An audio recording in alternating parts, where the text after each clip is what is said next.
ఇంతేనా మీ దమ్మంతకి ఇంతేనా? జై తెలంగాణ. కారు గుర్తుకే కేసీఆర్ గారి నాయకత్వం. ఇడిది కినబడతలేదు. కారు గుర్తుకే. సరే మరి నేను వచ్చిన పని అయిపోయింది, పోవాలనా? ఇక వసేపు ఉండాలనా? పక్కనా గౌరవనీయులు ఎల్బీ నగర్ శాసనసభ్యులు పెద్దలు సుధీర్ రెడ్డి గారు, నల్గొండ జిల్లా మంత్రివర్యులు, ఈ నియోజకవర్గంలో మరి పార్టీ ఆదేశం మేరకు ఇక్కడ ఇన్ఛార్జ్గా వ్యవహరిస్తున్న గౌరవనీయులు మంత్రివర్యులు జగదీష్ రెడ్డి గారు, నాగోల్లో ఇన్ఛార్జ్గా ఉన్న గౌరవనీయులు భూపాల్ రెడ్డి గారు, ఇంకా నల్గొండ జిల్లా నుంచి ఇక్కడికి వచ్చి మరి విశేషంగా కృషి చేస్తున్న గౌరవ శాసనసభ్యులందరికీ మీ అందరి ఆశీర్వాదంతో తిరిగి కాబోయే నాగోల్ కార్పొరేటర్ సోదరి చెరుకు సంగీత ప్రశాంత్ గౌడ్ గారికి, మీ అందరి ఆశీర్వాదంతో తిరిగి కాబోయే మన్సూరాబాద్ కార్పొరేటర్ అన్న పెద్దలు కొప్పుల విఠల్ రెడ్డి గారికి, గౌరవనీయులు మీ అందరి ఆశీర్వాదంతో కాబోయే కొత్తపేట కార్పొరేటర్ గారు తమ్ముడు జీవి సాగర్ రెడ్డి గారికి, ఈ కార్యక్రమంలో పెద్ద ఎత్తున విచ్చేసి మాకు స్వాగతం పలికిన నాగోల్, కొత్తపేట మరియు మన్సూరాబాద్ నుంచి విచ్చేసిన అక్కలకు, చెల్లెళ్లకు, అన్నలకు, తమ్ములకు పేరు పేరున మీ అందరికీ నా శిరస్సు వంచి హృదయపూర్వకమైన నమస్కారాలు తెలియజేసుకుంటా ఉన్నా. ఆలస్యంగా వచ్చినందుకు తిట్టుకోవద్దు, మన్నించాలని చెప్పి కూడా నేను మీకు విజ్ఞప్తి చేస్తా ఉన్నా. జిహెచ్ఎంసీ ఎన్నికలు వచ్చినాయి. ఎలక్షన్ల సందర్భంగా మరి ఒకసారి నేను గతంలో గుర్తు చేసుకోవాల్సిన అవసరం ఉంది. ఇదే నాగోల్లో ఇదే జాగాలో గతంలో మీటింగ్ పెట్టుకున్నాం.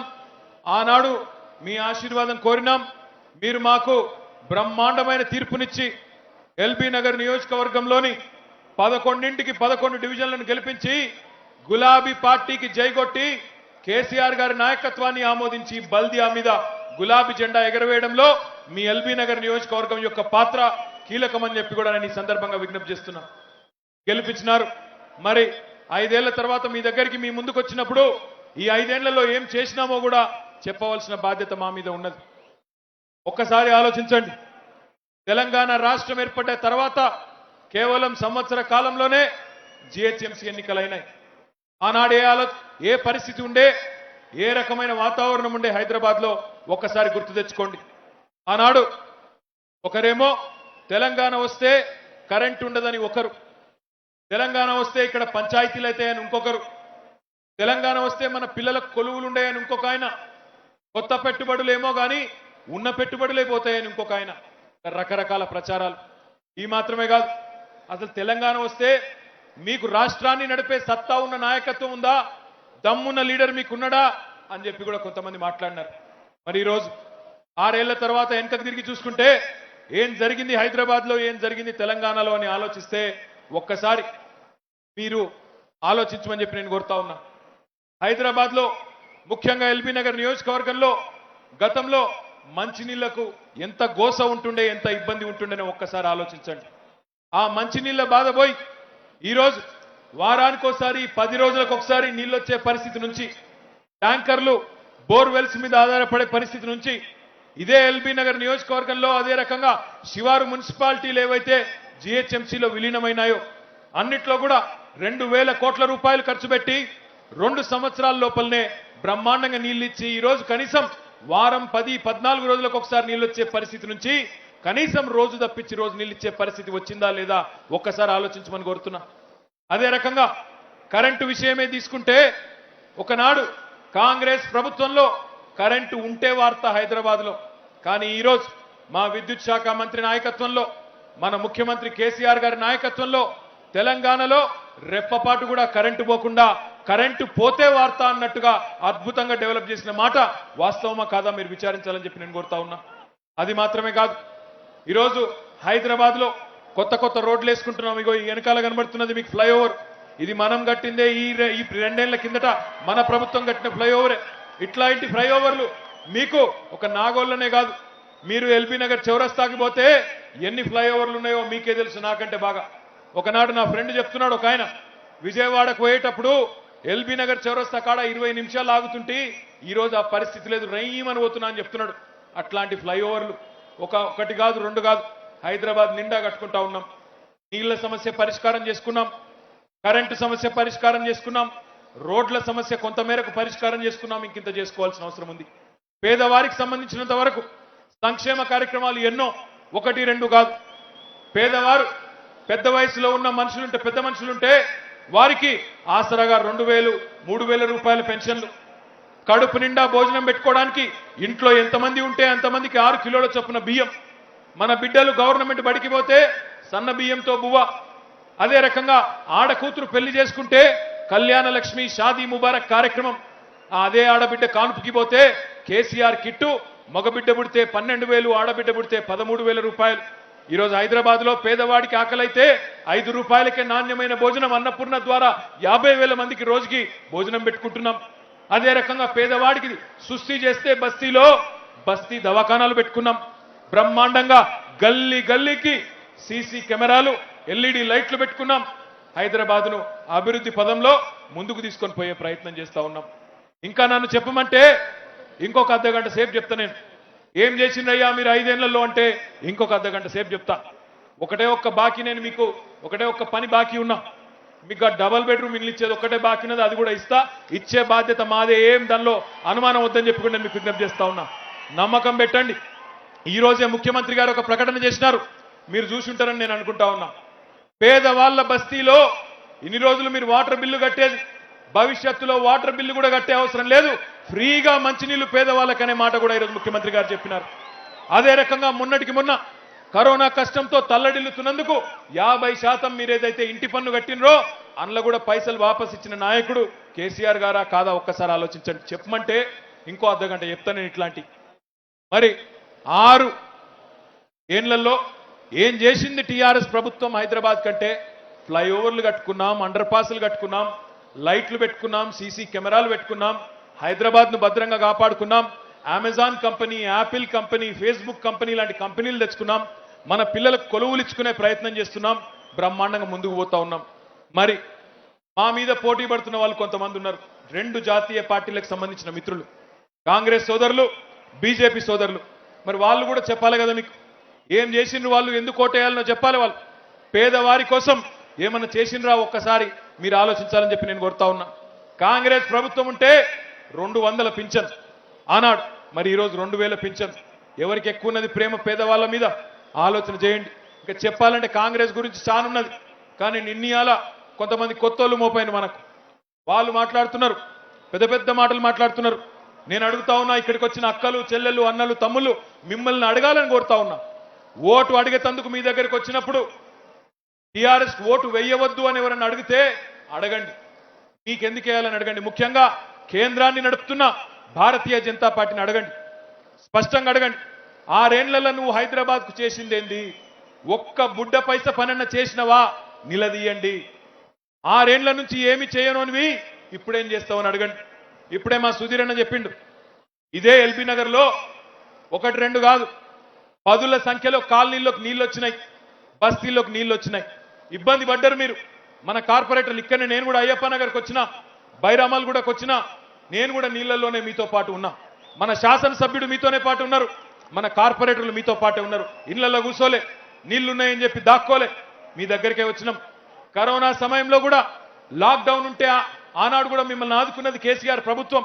1,500 రూపాయలు ఇచ్చినా, బియ్యం ఇచ్చినా కేసీఆర్ ప్రభుత్వం. నీళ్ళు వచ్చినా మేమే ఉన్నాం, ఇక్కడ అయ్యప్ప నగర్లోనే ఉన్నాం. మరి పేదవారికి కష్టం వచ్చినప్పుడు, నీళ్ళు వచ్చినప్పుడు అన్ని కొట్టుకపోయినాయి, ఉప్పు పప్పు ఇంట్లో అన్ని పోయినాయి, బియ్యంతో సహా అన్ని పోయినాయి. వాళ్ళకి సహాయం చేయాలని చెప్పి 10,000 రూపాయల చొప్పున 6.5 లక్షల మందికి 650 కోట్ల రూపాయలు ఇచ్చింది కేసీఆర్ గారు. మంచి పని చేస్తుంటే దానికి కూడా ఉత్తరాలు రాసి, మంచి పని చేస్తే ఎక్కడ కేసీఆర్కి పేరు వస్తుందేమో అని చెప్పి దాన్ని కూడా ఆపిండ్రు. ఎవరు ఆపిండ్రు దాన్ని? ఎవరు? వినబడతలేదు తమ్ముడు. పేదోడి నోటికాడ ముద్ద గుంజుకున్నది ఎవరు? వినబడతలేదు అంటున్నా. గసంటోళ్ళు ఉన్నారు, అమ్మ పెట్టది అడక తిననీయదు అన్నట్టు, మళ్ళీ అదే పాశిముఖం వేసుకొని ఓటు కావాలని అడుగుతున్నారు. అడగండి, ఆలోచించండి.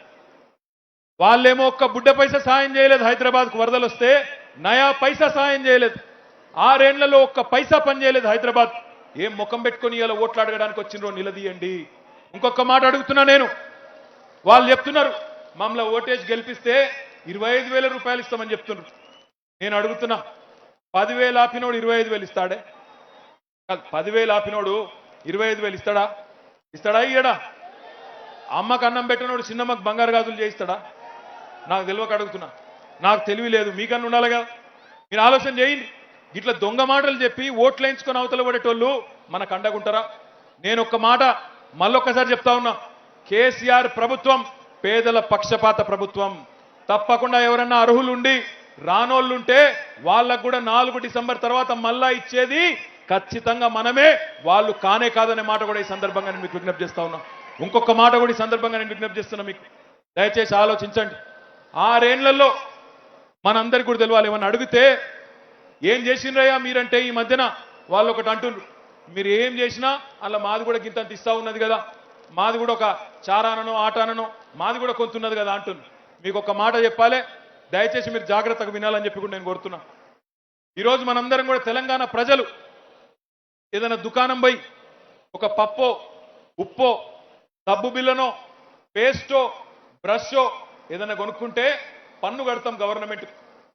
ఆ గవర్నమెంట్ కట్టే పన్ను అటు రాష్ట్రానికి కొంత కేంద్రానికి కొంత పోతుంది. కేంద్ర ప్రభుత్వానికి ఢిల్లీకి తెలంగాణ ప్రజలు పోయిన 6 సంవత్సరాల్లో పన్నుల రూపంలో కట్టింది 2,72,000 కోట్ల రూపాయలు. 2,72,000 కోట్ల రూపాయలు. మరి మనకెంత వచ్చిందో ఎరికే నా కేంద్రంకి వెళ్ళి కేవలం 1,40,000 కోట్ల రూపాయలు. అంటే రూపాయి ఢిల్లీకి మనం ఇస్తే ఆడికెళ్ళి ఆటాన కూడా వాపస్ రాలే. మరి మీరు ఆలోచించాలా, సొమ్మెవలది సోకెవలది. ఇంకా మీదికెళ్ళొచ్చి వాళ్ళు చెప్తారు, అమిత్ షా గారు వస్తారు ఢిల్లీకి వెళ్ళి హమ్నే తెలంగాణకు 1,00,000 కరోడ్ దియా అంటాడు. నేను అడుగుతున్నా అమిత్ షా గారు, आपने हमें कुछ नहीं दिया, अगर दिया किसी ने तो तेलंगाना का जनता ने दिल्ली को कुछ दिया. यहां से अगर 1 रुपया जाता है आटाना वापस आता है, बाकी आटाना कहां जा रहा है? आपके अहमदाबाद में, आपके वाराणसी में, आपके पटना में जो आज रोड बन रहा है उसमें तेलंगाना का हिस्सा है. गिन लो करके मैं बोल रहा हूं. మీరు గుమ్రా చేస్తా అంటే ఆగమాగం చేస్తా అంటే ఇక్కడ ఆగమైపోయేందుకు అహ్మదాబాద్ కాదు, ఇది అమాయకపు అహ్మదాబాద్ కాదు, హుషారైన హైదరాబాద్. యాదుంచుకో, దయచేసి యాద్ చేసుకోవాలని చెప్తా ఉన్నా. ఇంకొక మాట కూడా నేను అడుగుతున్నా, ఈరోజు మిమ్మల్ని ఆలోచించమని కోరుతున్నా. పెద్ద పెద్ద మాటలు మాట్లాడే పార్టీలు ఏం చేసిందో చెప్పి ఓటు అడగాలి, మళ్ళా గెలిస్తే ఏం చేస్తారో చెప్పాలి. కానీ ఏం చెప్తలేరు.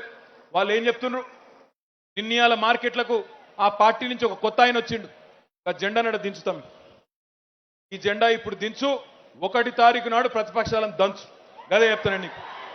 ఈ మధ్యన మార్కెట్లకు కొత్త ఆయన వచ్చిండు ఒక ఆయన, ఇక ఆయననైతే నోటికి హద్దు లేదు పద్దు లేదు. పిల్లగాళ్ళని రెచ్చగొట్టేతందుకు, పిల్లగాళ్ళని ఎగేసేతందుకు ఏమంటున్నాడు, మీరు టీఆర్ఎస్ ప్రభుత్వం బాగా చాలాన్లు ఇస్తుంది భయ్, బాగా చాలాన్లు ఇస్తున్నారు, మేము అధికారంలోకి వస్తే, మేము మాకు జిహెచ్ఎంసీ గెలిస్తే మీరు ఒక్కో బండి మీద 4 వన్రి, తాగి బండి నడుపుకోండి, హెల్మెట్ లేకుండా నడుపుకోండి, మేం కడతాం చలాన్లు అంటుండు. ఏమన్నా ఇజ్జతున్నది మాట నేను అది కొద్దిగా నన్ను సిగ్గుండాలి నా మాట్లాడుతందుకు. ఇవాళ అహ్మదాబాద్లో బెంగళూరులో మీరు అధికారంలో ఉన్నారు, అక్కడ కడుతుర్రా మీరు చలాన్లు? ఇట్లాంటి సిగ్గుమాలిన మాటలు మాట్లాడతారా పిల్లగాళ్ళని రెచ్చగొట్టేందుకు? ఎక్కడన్నా ఎవరైనా పిల్లగాడు పోయి ఆయన రోడ్డు మీద డామని అడ్డం పడితే కాలో చెయ్యో ఇరిగితే ఎవరు బాధ్యత? అయినా నాకు తెలియక అడుగుతా, ఈ చలాన్లు తెచ్చింది ఎవరు? మీరు కాదా? ఢిల్లీలో నితిన్ గడ్కరీ గారు, ఆయననేమో చట్టం పెడతాడు, ఈయననేమో ఆ చట్టాన్ని చట్టబండలు చేయండి అంటాడు. దయచేసి ఆలోచించండి. ఇట్లాంటి చిల్లర మల్లర రాజకీయాలు చేసే నాయకులు కావాలన్నా? హైదరాబాద్ అభివృద్ధి కోసం కమిట్మెంట్ తోని సిన్సియర్గా, పేదవాడి కోసం సిన్సియర్గా పనిచేసే నాయకులు కావాలన్నా? ఇప్పుడే మా జగదీష్ అన్న చెప్తున్నాడు, విద్యుత్ శాఖ మంత్రి గారు, మన నాయి బ్రాహ్మణ సోదరులు ఉంటారు పాపం, వాళ్ళకి సెలవులు ఉంటాయి హైదరాబాద్లో. ఈ కరోనా దెబ్బకు వాళ్ళ దగ్గరికి ఎవరు పోతలేరు, మంగళూరు దగ్గరికి ఎవరు పోతలేరు. మరి వాళ్ళకు కూడా మొత్తం విద్యుత్ ఛార్జీలు మాఫీ చేసిన నాయకుడు మన నాయకుడు కేసీఆర్ గారు. అదేవిధంగా ఆటో నడుపుకునే అన్నదమ్ములకు ఇంకా వాహన పన్నును రద్దు చేసింది ఈ రోజే కేసీఆర్ గారు. ఇట్లా మనసున్న నాయకుడు కాబట్టి, పేదవాడు కష్టంలో ఉంటే చూడలేడు కాబట్టి మనమేమో ఇది చెప్తున్నాం. వాళ్ళు ఏం చెప్తున్నారు? వాళ్ళకి తెలిసిన విద్య ఒకటే, వాళ్ళకు విషయం లేదు, అందుకే విషయం జిమ్ముతున్నారు. విషయం లేదు, విషయ పరిజ్ఞానం లేదు, విషయం జిమ్ముడు ఒక్కటే తెలుసు, హిందూ ముస్లిం గదొక్కటే ఎరక. పిల్లగాళ్ళని రెచ్చగొట్టాలి, ఏదో ఒకటి చేసి పంచాయతీ పెట్టాలి, ఆ సలి మంటలలో సలి కాచుకోవాలి. దయచేసి ఆలోచించండి. హైదరాబాద్ ప్రశాంతంగా ఉంది ఈరోజు. ఒక్క మాటలో చెప్పాలంటే హైదరాబాద్ ఈరోజు ఇక్కడ పేకాట క్లబ్బులు లేవు, కుటుంబ గబ్బు లేదు, ఆకతాయిల ఆగడాలు లేవు, పోకిరీల పోకడాలు లేవు, అదే రకంగా అల్లర్లు లేవు, దొమ్మిలు లేవు, మత కల్లోలాలు లేవు, బాంబు పేలులు లేవు. ప్రశాంతంగా హైదరాబాద్ ఉంది కాబట్టే ఒక అమెజాన్ వచ్చింది, ఒక యాపిల్ వచ్చింది, ఒక ఫేస్బుక్ వచ్చింది, ఒక గూగుల్ వచ్చిందంటే ఉత్తగానే రాలే. వాళ్ళు అన్ని చూసుకొని వస్తారు. ఇక్కడ మంచిగుందా వ్యవస్థ లేదా, గవర్నమెంట్ మంచిగుందా లేదా, పేదవాళ్ళని మంచిగా చూసుకుంటుందా లేదా, ఎట్లా ఉన్నదని చూసుకొని మొత్తం చూసుకొని వస్తారు. ఇక్కడ శాంతి భద్రతలు బాగున్నాయా లేవా చూసుకొని వస్తారు. 6 ఏళ్లలో ఒక్క సెకండ్ కూడా కర్ఫ్యూ పెట్టే అవసరం రాలే. కానీ వీళ్ళొస్తే మరి తెల్లారి నుంచే హిందూ ముస్లిం పంచాయతీ చాలు అవుతుంది. తెల్లారి నుంచే కెలికి పంచాయతీ పెట్టుకునే కథ చాలా అవుతుంది. మళ్ళా హైదరాబాద్లో పాత రోజులు వచ్చే దుర్మార్గమైన పరిస్థితి వస్తుంది. దయచేసి ఆలోచన చేయండి. అందుకే మిమ్మల్ని అందరినీ కోరేది ఒకటే, సమస్యలు ఉన్నాయి, ఇంకా చేయవలసిన పని ఉంది. మన ఇళ్లకు నీళ్లు రాకుండా చేయాలి. చేసే జిమ్మెదారీ, చేసే దమ్ము టీఆర్ఎస్ ప్రభుత్వానికి ఉన్నది. చేసి చూపెడతాం. ఈ ఫ్లైఓవర్లు ఎట్లయితే కట్టినామో, ఈ ఫ్లైఓవర్లు ఎస్ఆర్డీపీలో ఎట్లయితే కట్టినామో అదే పద్ధతిలో స్ట్రాటజిక్ నాలా డెవలప్మెంట్ ప్రోగ్రామ్ అని తీసుకొని కిందికి మూసీలకు నీళ్లు తీసుకుపోయేటట్టు ఈ ఎల్బీ నగర్ నియోజకవర్గంలో ఎక్కడ ఏ కాలనీలోకి మళ్ళీ నీళ్లు రాకుండా చేసే బాధ్యత మాది. విశ్వాసం ఉంచండి, రాబోయే 2-3 ఏళ్లలో ఆ పని చేసి చూపెడతాం. అయ్యప్ప నగర్లో, బైరామల్గూడలో ఎక్కడెక్కడైతే ఇబ్బందులు జరిగినాయో ఆ పని రానియం. సుధీర్ రెడ్డి గారు చాలాసార్లు చెప్పినారు, ఈ రిజిస్ట్రేషన్ సమస్య ఒకటి తీవ్రంగా ఉన్నది. ఇక్కడ రామలింగేశ్వర కాలనీలో సర్వే నంబర్ 102, 115, 116, 118, 119 రకంగా 8 సర్వే నంబర్లు ఉన్నాయి. వాళ్ళందరినీ కూడా ప్రభుత్వ పరిధిలోని అంశం. దాన్ని ఓపెన్ స్పేస్ నుంచి రెసిడెన్షియల్ జోన్లకు మార్చాలి. మార్చే జిమ్మెదారి నాది. ఆ విషయంలో మీకు ఎలాంటి అనుమానం అవసరం లేదని నేను విజ్ఞప్తి చేస్తా ఉన్నా. అదే రకంగా హరిపురం కాలనీ ల్యాండ్ రెగ్యులరైజేషన్ ఉన్నది. 87 సర్వే నెంబర్ 87/4. అక్కడనే కోఆపరేటివ్ బ్యాంక్ కాలనీ ఉంది, అరుణోదయ నగర్ ఉంది, గణేష్ నగర్, లలితా నగర్, సాయి నగర్ సౌత్, ఆనంద్ నగర్ ఇవన్నీ ఉన్నాయి. ఇక్కడ కూడా ఇదే సమస్య ఉంది రిజిస్ట్రేషన్లది. దీన్ని కూడా ఇప్పుడు ధరణి వచ్చింది. ఆ ధరణిలో భాగంగా తొందరలోనే పరిష్కారం చేస్తాం. మల్లికార్జున హిల్స్ కానీ, జైపూర్ కాలనీ కానీ, పతులు కూడా, ఇవన్నీ కూడా గతంలో రిజిస్ట్రేషన్లు బ్యాన్ చేయడం జరిగింది. అందులో చాలా మంది బాధపడుతూ ఉన్నారు. దాన్ని కూడా మేమే పరిష్కరిస్తాం. ఏ అనుమానం కూడా పెట్టుకోవద్దు. అదే రకంగా అయ్యప్ప కాలనీలో కూడా నాగోల్ చెరువు కానీ, బండ్లగూడ చెరువు కానీ ఇప్పుడే నేను చెప్పినా వాటి నుంచి మూసికి నీళ్లు కిందికి తీసుకొని పోతాం. ఎలాంటి ఇబ్బంది లేకుండా కాలనీ మునగకుండా చూసుకుంటాం. మన్సూరాబాద్ లో కూడా ఈరోజు శ్రీరామ్ నగర్ కానీ, కాస్మోపాలిటన్ సహకార హౌసింగ్ సొసైటీ కానీ, హిమపురి కాలనీ కానీ ఇవన్నీ కూడా చిన్న జోన్ చేంజెస్ ఉన్నాయి. ఇది కూడా నా పరిధిలోని అంశమే. చేసే బాధ్యత నాది. బ్యాంక్ కాలనీ, చింతల్కుంట, అదే రకంగా సరస్వతి కాలనీ, బండ్లగూడ చెరువు, ఇంకా Mallikarjun colony, Hanuman Nagar, Ayyappa colony, Venkataramana colony, Srinivas colony, Raghavendra Nagar colony, ఇక్కడ కూడా చిన్న పైప్ లైన్ సమస్యలు, రిజిస్ట్రేషన్ సమస్యలు కూడా ఉన్నాయి. వీటిని కూడా తప్పకుండా చేయించే బాధ్యత నాది. ఎందుకు చెప్తా ఉన్నా అంటే ఇవన్నీ చిన్న పనులు, గవర్నమెంట్ పరిధిలో పెద్ద పనులు కాదు. కానీ ఇక్కడ మన ముందున్న ప్రశ్న ఒకటే, ఈ ఎన్నికల్లో మన ముందున్న ప్రశ్న ఒకటే, ఎట్లాంటి హైదరాబాద్ కావాలి మనకు? తెల్లారి లేస్తే కొట్లాటలు పెట్టుకునే హైదరాబాద్ కావన్నా, లేదా పని చేసుకుంటూ ప్రశాంతంగా కడుపు నిండా బువ్వదిని పెళ్ళాం పిల్లలతో బ్రహ్మాండంగా ఇంట్లో ఉండే హైదరాబాద్ కావాలన్నా ఆలోచించండి. అభివృద్ధి కావాలా, అరాచకం కావాలన్నా ఆలోచించండి. తెల్లారి లేస్తే టెన్షన్లు హిందూ ముస్లిం పేరుతో ఉండే హైదరాబాద్ కావాలన్నా, అన్నాదమ్ముల్లాగా గంగా జమున తహజీబ్ లాగా కలిసి ఉండే హైదరాబాద్ కావాలన్నా ఆలోచించండి. ఇంకొక మాట చెప్పి నేను ముగిస్తాను. ఈ మధ్యన మోడీ గారు, ప్రధానమంత్రి గారు ఒక మాట అంటా ఉన్నాడు పదే, వోకల్ ఫర్ లోకల్ అంటుండు. మరి ఈరోజు తెలంగాణలో పక్కా లోకల్ పార్టీ ఎవరు? తెలంగాణలో పక్కా లోకల్ ఎవరు? మరి అట్లాంటప్పుడు మీరు కూడా ఆలోచించాలి. గల్లీ పార్టీ కావన్నా, ఢిల్లీ పార్టీ కావాలన్నా ఆలోచించండి. ఎట్టి పరిస్థితుల్లో ఈ సందర్భంగా నేను మిమ్మల్ని కోరేది ఒకటే, చిన్న సమస్యలుంటే వాటిని పరిష్కారం చేసుకుందాం. పేదవాళ్ళను బాగా చూసుకుందాం, నగరాన్ని డెవలప్ చేసుకుందాం, శాంతియుతంగా ముందుకు పోదాం తప్ప ఎట్టి పరిస్థితుల్లో ఆగం కావద్దు. మీ అందరికీ కూడా నేను దండం పెట్టి చెప్పేది, 1 తారీఖు నాడు పోలింగ్ కు రండి, కారు గుర్తు మీద ఓటు వేయండి. బ్రహ్మాండమైన మెజారిటీతో సంగీతం సాగర్ రెడ్డి అన్నను ముగ్గురిని గెలిపించి బల్దియాకు పంపండి. పోయినసారి ఎట్లయితే మెజారిటీ ఇచ్చినారో అంతకంటే మంచి మెజారిటీతో గెలిపించి పంపించండి అని చెప్పి కోరుకుంటూ, ఇంత పెద్ద సంఖ్యలో ఇక్కడికి విచ్చేసినందుకు మీకు హృదయపూర్వకంగా నమస్కారాలు తెలియజేసుకుంటూ, గౌరవనీయులు వెంకట మల్లేశం గారు, మన ఎమ్మెల్సీ గారికి కూడా ధన్యవాదాలు తెలియజేస్తూ, జై తెలంగాణ. ఇంతేనా మీ నాగోల్ దమ్మద గింతేనా? సాయినగర్ చెప్పమంటున్నా, తప్పకుండా చేద్దాం. సాయినగర్ గుడిసెల కాడ ఆ పని కూడా చేసి పెడతామనే మాట కూడా చెప్తూ మళ్ళొక్కసారి మీ అందరికీ పేరు పేరున ధన్యవాదాలు తెలియజేస్తూ జై తెలంగాణ. కారు గుర్తుకే. Thank you. Good night.